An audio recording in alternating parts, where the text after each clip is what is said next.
Today, we're going to unpack a story that I promise you has a twist you probably haven't heard.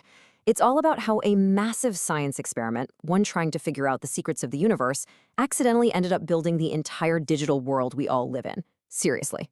Okay, so let's just dive right in. This is the big question, right? It's the central mystery we're going to solve. Because on one hand, you've got these brilliant physicists smashing atoms together to learn about the Big Bang. And on the other hand, you've got, well, the device you're watching this on right now, your job, your social life, everything. So how in the world did one lead to the other? The connection is way stranger than you think. To get to the bottom of this, we need to go back in time. We're heading to the late 1980s, to a place in Switzerland called CERN. Now, this place is home to the world's biggest particle accelerator, and some of the smartest people on Earth. But these geniuses had a really frustrating problem. I want you to just picture this for a second. You're one of more than 10,000 scientists. You're all working together on this one huge project, but you're scattered all over the world. So you have a breakthrough at your lab in, say, Tokyo. Your colleague over in Boston needs to see your data, your notes, everything. And not next week, they need it right now. The future of physics literally depended on being able to share stuff instantly. But there was a huge roadblock. I mean, a massive one. Over on the left, that's our world today, right? Everything just works. But back then, it was the total chaos you see on the right. Every university used a different kind of computer. Every machine had its own bizarre file formats. Every network was like its own little private island. It was a digital Tower of Babel.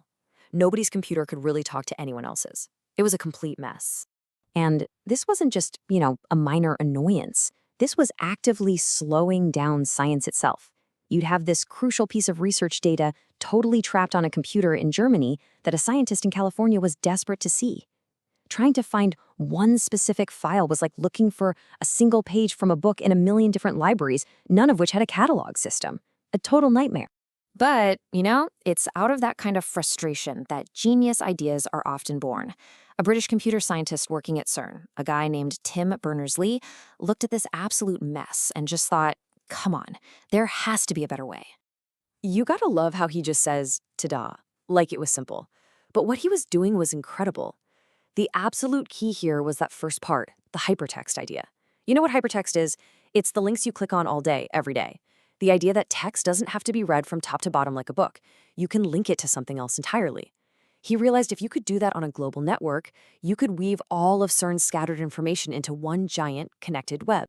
And the solution was just so elegant because he broke it down into 3 simple but super powerful ideas.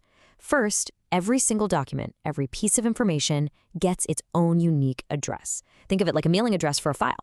We call that a URL. Second, everyone agrees to write their documents in a common language, one that lets you create those links. That's HTML.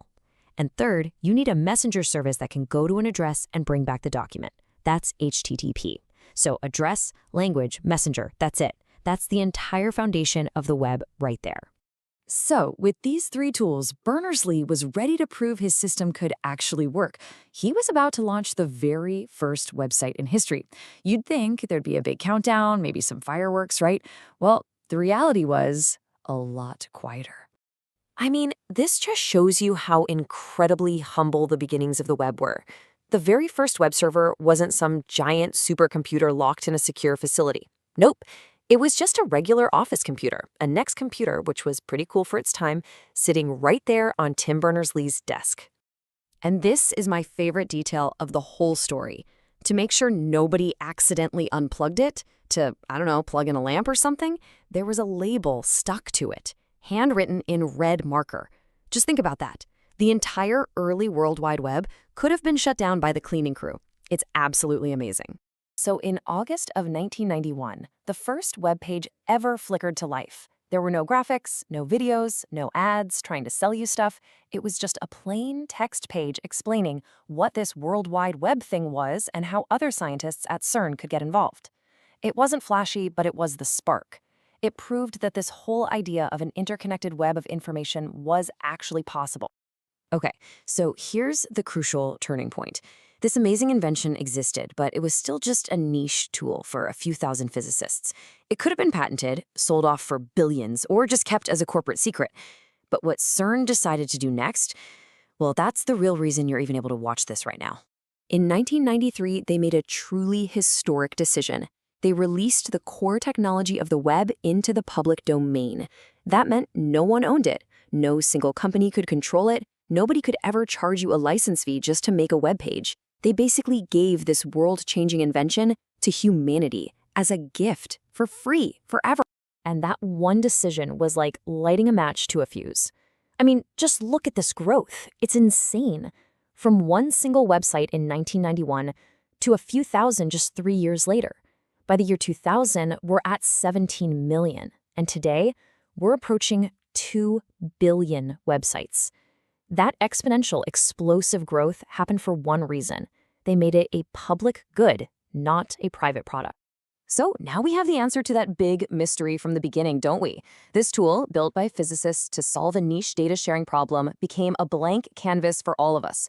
Its original purpose was totally transformed by the billions of people who started using it for, well, for everything. Let that sink in for a second. What started as just a better way to share dense research papers gave us everything from instant messaging and online shopping to social media and streaming movies.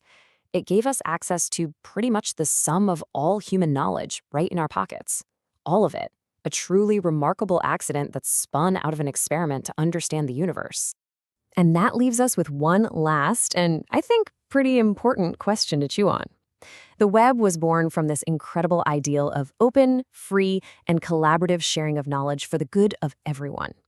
But as we look at the internet today, with all its walled gardens, its misinformation, and its commercial noise, you have to ask, are we still living up to that amazing founding principle? It's something worth thinking about. If you're interested in science, subscribe now to be part of this family and be the first to know about exclusive tips.